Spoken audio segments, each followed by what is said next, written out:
Hello, and thank you for checking out today's Motivational Mondays. As always, we appreciate all the views, all the listens, and all the overall support.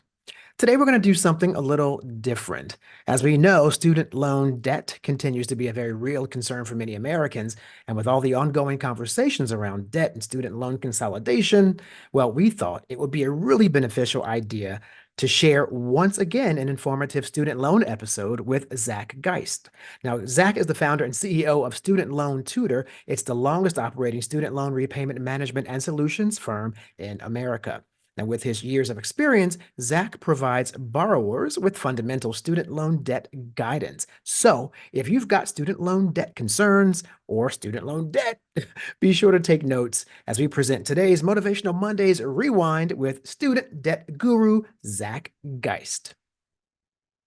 Hello, everyone. I am Corey Andrew Powell, and I am so excited to be joined today by Zack Geist, founder and CEO of Student Loan Tutor, the longest running student loan repayment management and solutions firm. And he's no stranger to adversity, but he's overcome substantial obstacles in life to today be a very successful seven-figure serial entrepreneur. So, Zack, welcome to Motivational Mondays. Yeah, thank you so much. Thank you for having me here. Yes, it's my pleasure to have you here today. And as I was speaking to you a little bit off camera, the whole topic of student loan debt obviously is a really hot conversation right now. So I hope a key takeaway from today's discussion will be, how to not overpay your student loan debt. We'll hope to give some tips on that. But first, your personal story. I'd love to start with that if we could. I would love to hear from you if you could share a little bit of your journey. As I spoke of, you had some obstacles, but the journey of growing up in a difficult circumstance to becoming a success that you are today. Can you share a little bit about that?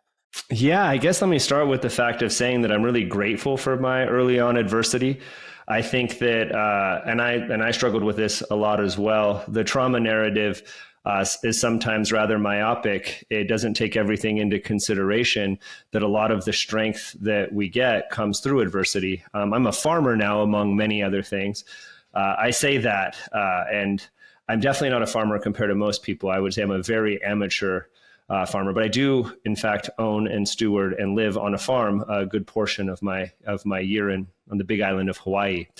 But when a tree is damaged, it oftentimes gets stronger or grows in very unique ways. And I think that that's the function of an adverse or challenging upbringing.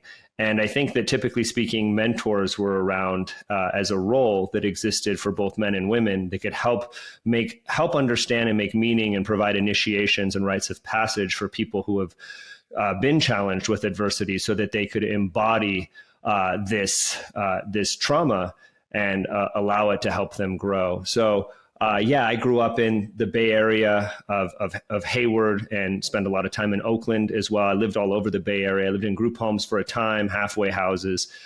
And I was a minority, being the white guy in the neighborhood, pretty much the only one.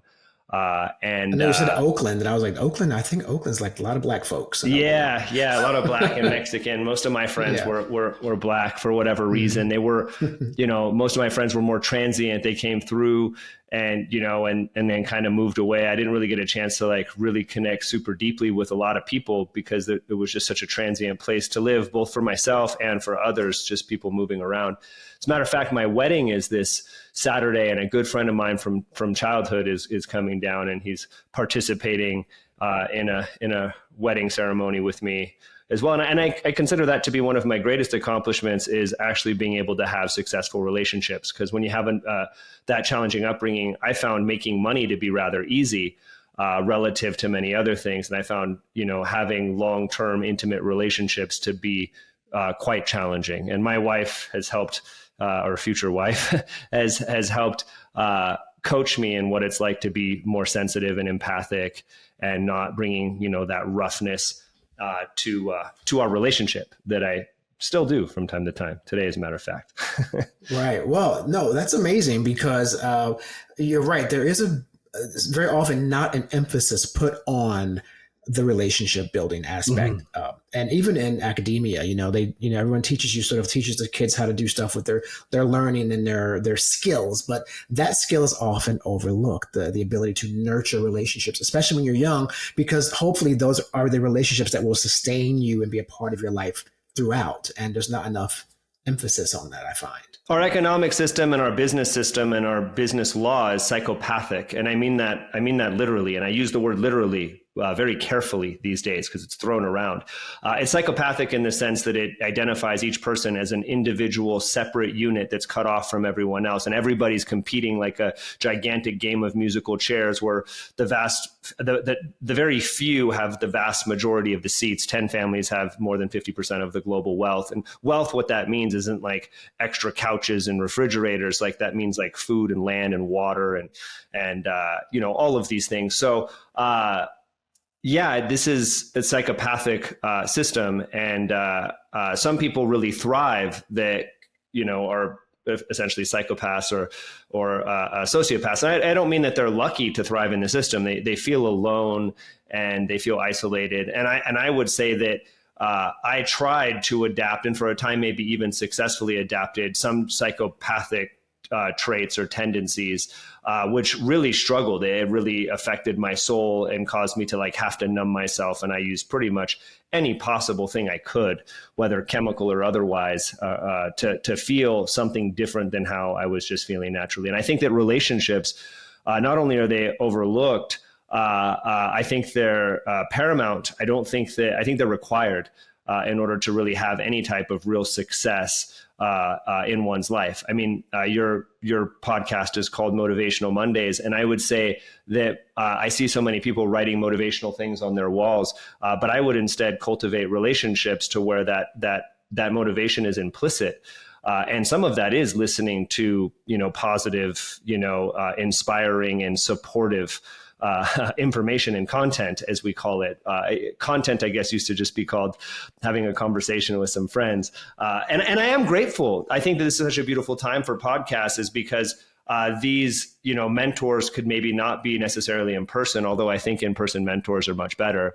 But people can reach across a podcast or a video all the way across the world, even through translation, and reach somebody, which is a super profound time. And we desperately need it if you look at the crises around the world.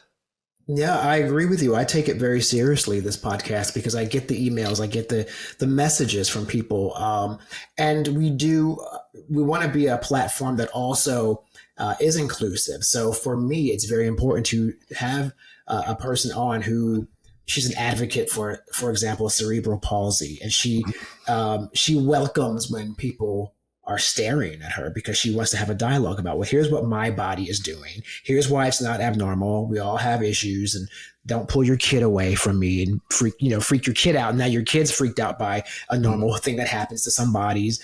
So it's become a platform that I think is just really educational and bringing people together in a human way. So I appreciate your shout out to podcasts in general, because they are a really good connecting tool for humanity, I think. So I try and do my part. When it comes to your own personal struggles, though, I know that you had your own journey going one direction. So I'm curious to know, how does it then end up with you being having such an emphasis on the student loan debt situation? How did you arrive there? Yeah, I always wonder. I think of Neil Gaiman, where he says writers are liars, and I think what he means by that is that. And I think podcasters fit into that same framework, is that you can't really include the whole story because it's so long. It would take, the whole podcast to just go into that. But I ended up here, I believe, because I feel that there's an unfairness that exists amongst, the world, essentially amongst people, animals, places, parts of the world. But there's an unfairness. And I experienced that myself. I actually earned a lot of money and I lost it very quickly. I didn't understand that earning money and keeping money were two very different things. And I really struggled with that. And I didn't understand anything about community, family, connection. I didn't really understand anything. Although if you would have asked me, I would have told you I did, because I had 18 offices with 500 employees at one time, and I rallied them up. But it was a very superficial relationship that I really had, even though I would have not said that then, but I would say that now. I guess where I struggle is that I guess they say that, in mythology, they say that in the wound is the gift. And for me, the wound is seeing people that just seemingly can't get out of a bad situation, no matter how hard they try. And then eventually pull others into that same mess just so they don't get left out. And I noticed this growing up as it was, that crabs in a bucket metaphor.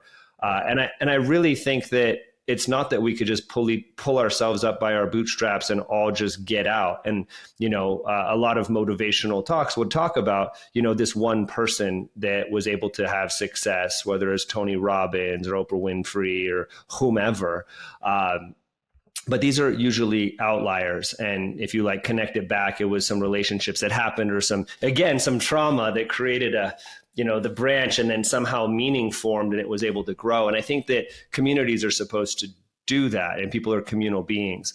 So why student loans? Is it seemed like the one thing I had made a commitment to myself, because prior to that, I made all of my money, and I made even more then than I do now. I lost it all. However, I did have an almost 8-figure year in my late 20s.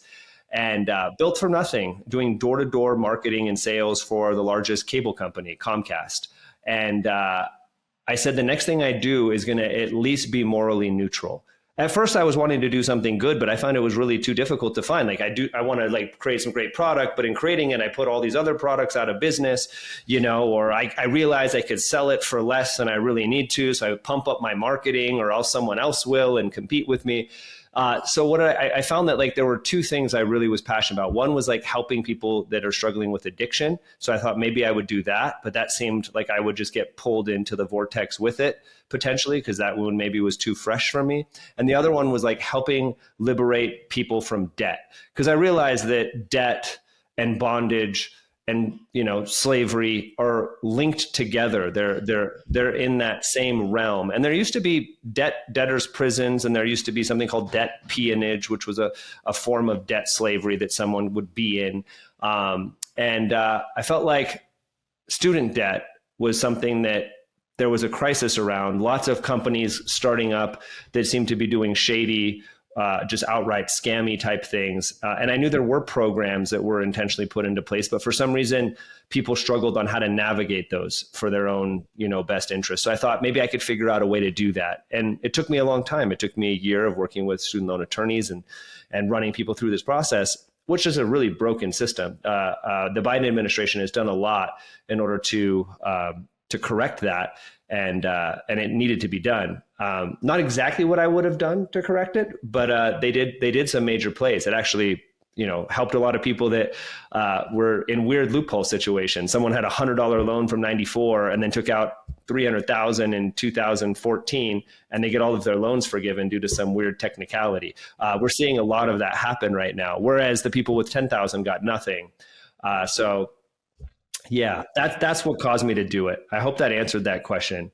Yes, it does answer that question. And it's really funny because I have my own really bizarre sort of moment with the student loan thing myself, where last November, I paid all my loans on time, and I paid them off during the COVID crisis, the shutdown, because I didn't go anywhere. So I had all this extra money. I was like, I'm going to double up. And I literally wiped out my student loan within those 2 years because I wasn't going anywhere. And then this whole forgiveness program happened. And last November, I get a stack of checks in the mail from the government with my student loan. It's paying me all. It was reimbursing me for these loans. And then I looked at my statement, though, however, and my balance was back. Yeah. And so I thought, wait, you gave me the checks, but the balance is back. So there was this really weird system in which I guess the government was going to tell you how much was forgiven of that amount, and then you'd have to pay the rest back. It was really bizarre. But I thought about how many people like me got those checks and thought, oh, my debt's forgiven. And they went out and bought a new car or stereo, not realizing what the Supreme Court decision was going to be. So even, with that happening, that was supposed to be relief, and that turned into a debacle. So I just think, I'm glad that you are one of the pioneers kind of helping in that world, because it seems like there's no help out there for what were in many cases predatory loans to begin with. Yeah, that's how you make money off. There's two classes. There's a class system. There's other forms of discrimination as well and impact, but there's a class system, and I would say that's one that we could all relate with, and it would bring people together to really see that. And there was a big campaign around "We Are the 99%," and there was stickers on people's back of their car. I am actually not part of the 99%. I guess technically, I do move money in a way that makes me essentially throws me right back into that category. Maybe I'm actually really at the bottom because I don't hoard money. I don't accumulate money in the same way. I put it to work. So, yeah. So there's a lot of people that are going to spend money when they have it. And there's, a lot of people that might have received those checks and then spent it. And student debt is a strange piece where there's no real qualifications. I mean, there are a few, but virtually everybody could qualify to go into $250,000 or $500,000 in debt at 7% interest.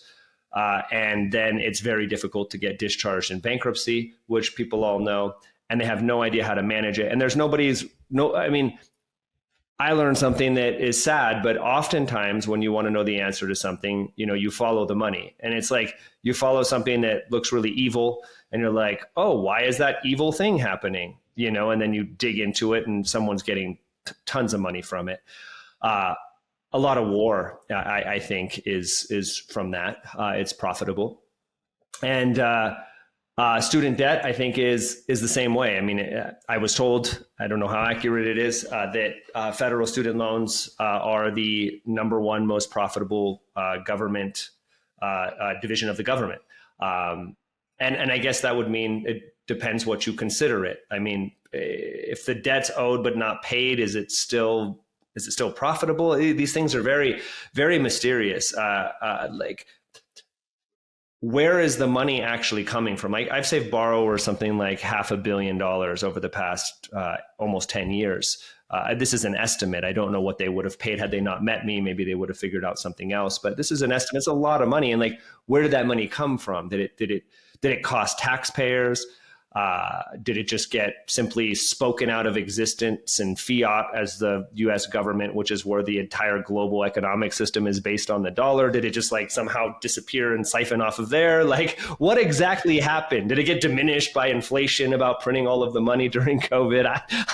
I don't know. But I'm not super concerned with that. What I really want to do is help liberate the people and provide information to people in education and I guess inspiration.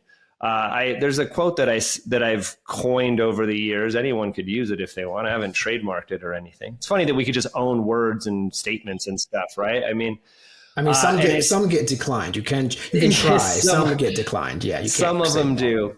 But one of them is, as I say, if you're forced to play the game, it pays to know the rules. And when it comes to the economic system, you're forced to play the game. You know what I mean? Pretty much almost anywhere that you live now, even in a remote jungle, in some way you're engaged through division of labor and some form of currency that you're essentially forced to use, whether you're using cryptocurrencies or not, that mostly just convert into other currencies. But if you live in the US, whether you live in a van or you live in a tent underneath an overpass or live in a mansion or live in your parents' basement, you are participating in a game called the US economic system and the global economic system. And there are rules with things like taxes and paying debts and bankruptcies and student loans and investments and retirement plans. And these are the rules of the game. And I think a lot of people just forget it really is a game. There really are rules to the game. There are ways that you are, even if you're not good at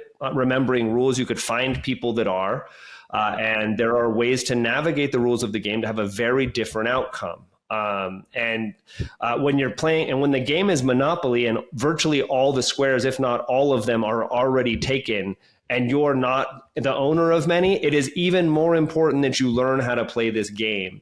And nobody's above playing it. So there's some people that have this idea that people that are wealthy are not, kind of gaming the system, but they totally are. And if there was any positive things that came out of President Trump's presidency, is that he would just say the wildest things.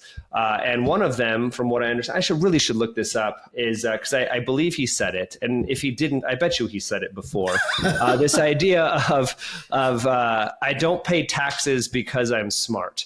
And I hope he said it. He actually did say that. He did say that. And I know know a lot of wealthy people that make this same quote, and then you get people like Ben Shapiro that go, "No, what are you talking about? Look at the tax system, and if you're in the high income bracket, you're going to pay more taxes. It's clear as day." And then people are like, see what you mean? But it's not true. And I could tell you from someone that earns a lot of income, all my income is passive, meaning I earn it without having to actually work, right? So it comes in the form of ownership distributions, or it grows in equity. And then all of my losses are passive, virtually all, with some exception. And those passive losses go against my passive income. Whereas if you're earning your money from a job, you don't get to take deductions in the same way as you would. I'm not a tax professional. I have them on staff. I have an IRS enrolled agent on staff. I have a CPA on staff. I have a compliance attorney that specializes also in some forms of tax law on staff. These are people that are priests and priestesses of these different Saturnian structures, which are the structures of law and finance and economics. And the problem is that when you're not wealthy, also another way to say that is you're part of the debtor class. You're in debt. You are essentially trading your time and your life just to survive. And you're paying for the privilege to do that, and you're spending all of your time doing it. You're part of the you're part of the debtor class. The creditor class is playing by a very different set of rules. And when you're trying to come up into not being in the debtor class, it's important that you learn to navigate what it's like to be in the debtor class and take some advantages also that the creditor class also takes advantage of. You have to learn even more of the game. It's screwed up, but that's the way the game's written right now. So I didn't make it. I wouldn't have designed it like this. I don't know what I would have done, but I don't think I would have created this. I don't think it takes too much of imagination to create a more fair game. But who's motivated to do that? And if we're waiting for someone to just do that, that's in a position to do that, I think we're going to be waiting a long time. And I don't think that's my role. Maybe that's somebody's role. And the people that are doing that, keep doing it. I'm here to help guide people through the labyrinth. In mythology, you have Ariadne that put the string to help, I think it was Theseus, to go through the labyrinth to not get eaten by the centaur. So I know where the pathway is. I guess I'm Ariadne in that regard, a little bit more masculine version, and helping him escape the devouring of the centaur. And I think that's important. It's a good analogy. No, it is a good analogy, because you raise so many points there that are relevant. One of the most important is really just simplified is financial literacy. We always talk about that. And that is something that I think we do a great disservice by not starting from the time a kid's in kindergarten. From the day they can speak, that should be a class that's being taught, so that by the time they're 18 and being pursued by credit card companies, they know what an APR is, what that even means. I had my first credit card at 20, maybe my mom gave it to me, and she just said, "Don't run this card up." That was the conversation we had. Well, of course I ran it up, it was $5,000 maxed out in a day. And she it's so cool, right? You have this piece, it's like magic. You have this plastic card, and then people just start giving you stuff and doing stuff for you. And when you're young and you don't have any real, that's your first time in that experience. There's Lord and Taylor sending me a card in Macy's, and you're right. And it was really, I got in trouble really quickly before I was even 20. Probably I was 19. But the point is, I didn't realize even until much later in life. I think I was maybe 28 when I went to consumer credit counseling to really clean my act up. And it was explained to me what an APR was, what a principal was. So I understood why I was never getting my debt paid down, because none of the money was going towards the principal. It's all just going. And it's not that complicated. Simple. This could be taught in one class, and for real. You could even do it in 6th grade. You know what I mean? It would have been so absolutely easy. Absurd. And it tied to debt is shame. They're linked. If you look at mythology, it's tied. You look at religion, it's tied. Interest, it's interesting, because interest is how we get ourselves into these problems, right? Because if we were just in debt, but it wasn't also we weren't getting penalized from being in debt, right, we'd be able to escape it. And this is the reason that all of the 3 major monotheistic religions, which is Christianity, Judaism, and Islam, The reason that they don't allow interest to be charged of their own people, you could only charge interest to the stranger. And then, the different people in the different religions would hire people from the others, often the Jews, to be the ones that would do the banking and charge the interest. So because they couldn't do it directly. And we've separated what we call the sacred from the profane. And it's built into the scriptures. Like, are you going to serve God or mammon? And then the question comes in is like, well, why can't we have a sacred economic system? Like, why does this have to be intrinsically just unfair, cause starvation? Right. Like, is it like we have self-driving cars driving around San Francisco? We're flying shit to space. Like we can't create an economic system that doesn't put half the world's wealth into 10 families' hands. I mean, like I could figure that shit out, right? Like there's 100 people, there's enough food for everybody. There's one guy in the corner with 90% of it. Like I could solve the problem. Like, I feel like we're pretty smart. We could solve it. The problem is the minute most people get in the position to be able to make an impact, they also benefit from the way that the system is structured. Sure. Like they start forgiving student loans. I got in here to help people. I'm like, whoa.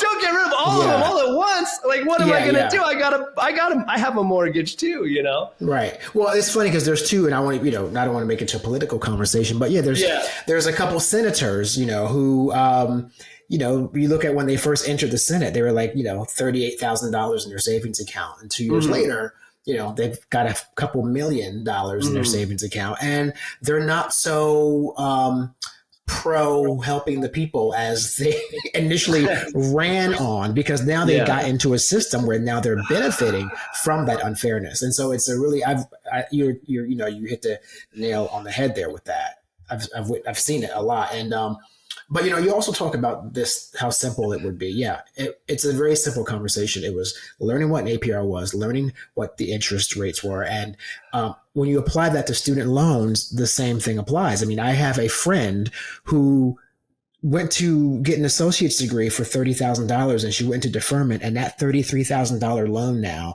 is like, I think she's like $100,000 in debt. That's how serious it is. I don't even know how that's possible physically with a college loan, but that's the situation she's in. It's crazy. I'm smiling because I've seen it and I know exactly how it happened. Oh, not exactly, but I have ideas of how these things happen. I won't go into the boring details. I want to say something really optimistic because I feel like on this podcast so far, we've been really I think dark. If like it ended right now, people would be like, I feel kind of crappy. Bad, And paradoxically, I'm actually here to bring good news. Yes, let's bring some good news. It's sad that they had to wait 30, maybe 25 minutes to hear it. Right. The good news I want to bring is, well, one, that it is possible to navigate these things and do it in ways to where you're able to like keep and move money and do beautiful things in the world. And I believe when that's the intention, that these things open up. If you're listening to this and this seems resonant with you, you might actually be at one of these stages. The other good news is that student loans, as far as I've ever seen, I'm not going to even say that. I know this. I'm not going to speak like I don't know. I know. Student loans are the most benevolent debt that there is. With one exception, they're harder to discharge in bankruptcy. However, for most of our clients, they have a less than 0% interest rate effectively. Now that should be a crazy thing. Like if you hear that, that sounds crazy, right? Like if my clients have less than a 0% interest rate, first of all, how in the hell do you have less than a 0% interest rate? Like I've never seen some type of offer. I want to buy this house. It's negative 10% interest rate. It's like what a negative interest. And by the way, they have a negative interest rate. Meaning that they're going to pay back less debt than what they borrowed. That would be the equivalent, Corey, is if I lended you $100 and I said, I want you to pay me back in 20 years and I want you to pay me $90.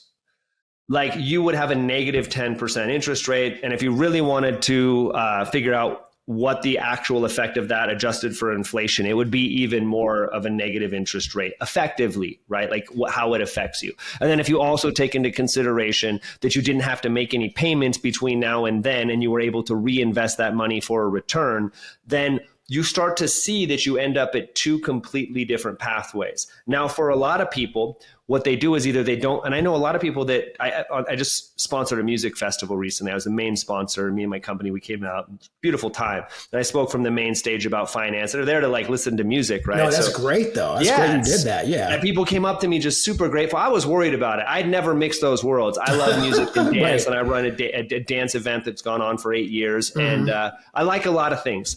Like EDM, like dance music? EDM kind stuff? of. It's not quite EDM, but it's like that. Someone that was from the outside would think it's EDM. Okay. Yeah. So we're there, and essentially I was talking to people like, what would you do if you could go back to school and it was just covered? You had a full ride scholarship, including your living expenses. And, people put all sorts of interesting shit down. And what's really cool is that's the actual reality for most people if they knew how the repayment programs worked currently. And there were some changes that really improved that. There's a new plan that came out. It's one of the income-driven repayment plans. It's called SAVE. It's an acronym for something that I can't remember. And so the difference between this plan and the other income-driven repayment plans is that the discretionary income calculation, so how much you can earn before you have any payment at all, has increased to 225% of the poverty line index. So if you earn 225% or less of the poverty line index, you have a $0 payment. Now you could have $1 million of loans, or you could have 100,000, doesn't make a difference. And now you would normally say, well, I don't care. What if I have a $0 payment? I'm never going to pay off my loans. You don't want to pay off your loans. I'm going to say that again because it's a weird ass thing to say. You don't want to pay off your loans. The reason why is because student loans, remember, they're benevolent, which means good as they can be to be a loan, right? At the end of the loan term, whatever isn't paid is forgiven. There is a caveat, there's a catch, that forgiven amount may be treated as earned income, which means that essentially you get it forgiven, and it's like the government acts, the IRS pretends, I guess, that you won it in a lottery, even though you never had the money. And then they like say you owe taxes on it. That may happen, although Biden-Harris administration has set some precedents that they're not doing that in this next 4 years. And there's people that will, politics and money, they go together, right? If it's going to get votes. So, which means if you have a $0 payment, you could have $1 million in student loans. And pretty much everyone listening to your podcast, I would imagine, has less than that. I do have clients that have right around that, but yeah, my guess is $1 million. So just imagine this: $1 million in student loans, $0 payment, you're in the SAVE plan, you're doing everything correctly. You would accrue 0% interest each month on your student loans, meaning if you paid zero, your loan would not grow. If it was at exactly $1 million next month, even though you paid zero this month, it would still be at $1 million. 20 years from now, if you were at zero, all the months in between, it would still be at $0, and then your loan would be forgiven. What's really beautiful about it being at $0 is you could have taken that money, invested it, planned for retirement, and there's different ways to structure your income. Again, not as much if you're a typical employee, but if you're self-employed, there's some different things. There's some pathways through the labyrinth. Well, let me just ask you there though, because you did mention that's more of an income-driven program, right? I mean, it's going to be based on your ability to pay. Like, so if you're making, let's just say, if you're over maybe say $150K a year or $200K a year. It depends how you earn it. Mm-hmm. It depends if that money is coming to as salaries or ownership distributions if you're self-employed. It depends on what your family size is. It depends on how much your income fluctuates over the year. There are a lot of areas where there is flexibility, and to know where those are is important. To know what your tax deductions are when you're self-employed is an important thing. When you're an employee, they're pretty simple. The minute you become a business owner, just imagine that very wealthy people have lobbied and worked to create specific tax law. I mean, I think we all remember during Trump's campaign, it was like this middle of the night thing, and this new tax law went out. It seemed to benefit one group of people, but not another class of people. So So there's a lot there. It's hard for me to get into granular detail because then I get my liability gets really high because I'm not speaking to anybody specifically. Right. Well, but on that same, but with that said though, I want to make sure that we do get in, do what you mentioned though. You do have these organizations, these programs, your Student Loan Tutor. Yeah. and holistic finance. Now, can students who have concerns about what we're talking about, can they reach out to you or reach out to these organizations and get some assistance or get some guidance in this area? That they could reach out to me. They could reach out to their loan servicer. If they don't have a lot of debt, if they watch some of my videos, go on the website, go onto TikTok. TikTok doesn't shadow ban me, and Facebook has stopped. Basically, it used to be if you said anything about, if you just say the word student loans, and it's built into the name of my company, like it's not that they like, I can't, like I'm like banned or something, you know what I mean? Like what happened to Trump with Twitter. I'm not banned. It's just like, I put it out and normally like if I go on TikTok, I get 970,000 views in a few weeks. And then if I go on Facebook, I get 7. Like, so like clearly something's happening. Like the US population clearly wants this information, but it's just like I say the word student loan. It's not even like a person. It's just an algorithm. And I don't think it's evil. I think Facebook's like, crap, I don't know if this is someone trying to do some weird political thing. I don't know if it's a student loan scam. I don't know if they're trying to give, our users student loans. I don't think it's, there's some negative thing going on. But yeah, they could find out way more on our YouTube channel and TikTok. If they have, over $70,000 in student loans, I recommend they call us. We could talk to them and like run a whole scenario, show them exactly what we could do. Then they could like do it themselves if that's something that they want to do, or they could pay us to do it. It's a pain in the ass. So I think a lot of people, if they have the money, they'd pay us to do it. And some people decide they're just going to do it themselves. That's fine. They can. They don't need me to do it. They need someone like me to understand the strategy and explain it all. Unless I don't even know. I mean, the government would have to just make it more simple because it's complicated. And the loan servicers, sadly, they don't, they're servicing 49 million borrowers. They have no financial experience. They're not financially licensed. They're like people that just apply to a job for, $14 an hour to work in a cubicle somewhere. And you can't ever get them on the phone again. It's the reason these scam companies exist. I mean, get back to the political piece. How would you correct this? You would create a profession, just like you do with tax preparers and loan officers and real estate agents and stockbrokers and insurance agents. You'd create somebody called student loan advisor. They would have to pass a specific testing requirement.